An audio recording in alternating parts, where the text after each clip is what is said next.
မိတ်ဆွေများအားလုံးပဲမင်္ဂလာပါခင်ဗျာမိတ်ဆွေတို့ရဲ့ဖုန်းကိုဟောဒီလိုတွက်လက်ပေါ်ပါအောင်လုပ်ပေးနိုင်တဲ့ estimate လို့ခေါ်တဲ့ application လေးတစ်ခုကိုဘယ်လိုသုံးစွဲရမလဲဆိုတာမျှဝေတင်ပြသွားမှာဖြစ်ပါတယ်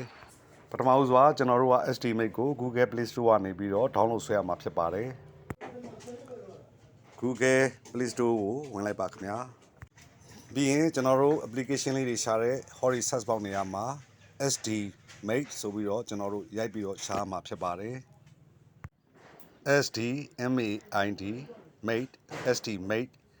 ဟောဒီ application လေးဖြစ်ပါတယ် application လေးကို install သွင်းလိုက်ပါခင်ဗျာ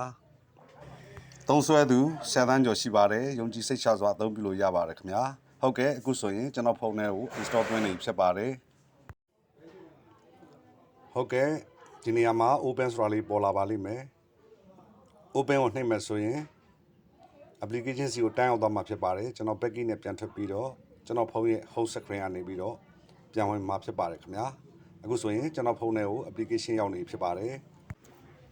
application ထဲကိုဝင်လိုက်ပါခင်ဗျာဒါဆိုရင်တော့ကျွန်တော်တို့ဒီပုံစံမျိုးတွေ့ရမှာဖြစ်ပါတယ်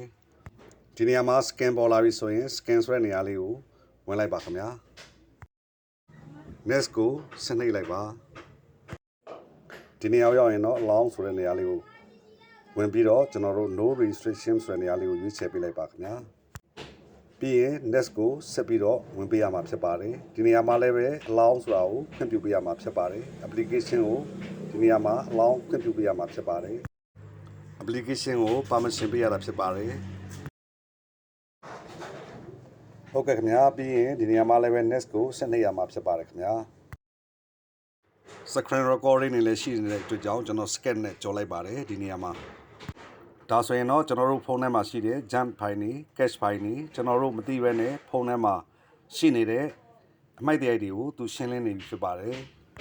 scan လုပ်နေတဲ့အချိန်မှာတော့နည်းနည်းလေးစိတ်ရှည်ရှည်လေးနဲ့စောင့်ဆိုင်းရမှာဖြစ်ပါတယ်ခင်ဗျာ scan ဖတ်ပြီးပြီဆိုရင်တော့ run now ဆိုပြီးဒီနေရာမှာပေါ်လာမှာဖြစ်ပါတယ်မိတ်ဆွေရဲ့ဖုန်းထဲမှာအသုံးမလို့ပဲပိုနေတဲ့ file တွေပေါ်လာမှာဖြစ်ပါတယ်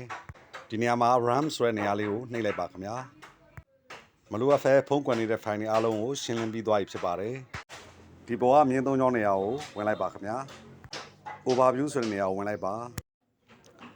ဖုန်းရဲ့ storage မှာဘယ်လောက်ကျန်သေးတယ် SD card မှာဘယ်လောက်ပမာဏကျန်သေးတယ်ဆိုတာကိုဒီမှာဖော်ပြထားမှာဖြစ်ပါတယ်ဒီအောက်က explorer ဆိုတာတော့ file manager သဘောမျိုးပါပဲခင်ဗျာဟုတ်ကဲ့ဒီမှာ app control ဆိုတာတွေကိုလည်းပဲမိတ်ဆွေဝင်ပြီးတော့ကြည့်လို့ရပါတယ်ဒါတွေမှာတော့ကျွန်တော်တို့ running ဖြစ်နေတဲ့ application တွေဒါတွေကိုကျွန်တော်တို့ဝင်ပြီးတော့ကြည့်ရှုလို့ရပါတယ်ခင်ဗျာသူကဒီဘက်မှာပေးထားတာတွေအများကြီးရှိပါတယ်တချို့ဟာတွေကြတော့လဲ pro version အနေနဲ့သုံးလို့ရပြီးတော့တချို့ကတော့ကျွန်တော်တို့ free အနေနဲ့သုံးလို့ရတဲ့ဟာတွေလည်းရှိပါတယ်ခင်ဗျာဟုတ်ကဲ့ခင်ဗျာဒီလောက်ဆိုရင်တော့မိတ်ဆွေအနေနဲ့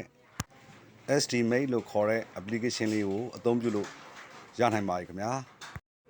ဒီ estimate လို့ခေါ်တဲ့ application လေးဟာမိတ်ဆွေတွေရဲ့ဖုန်းကိုမူလထက်ပိုပြီးတော့တွက်လက်မြန်ဆန်စေမှာဖြစ်ပါတယ်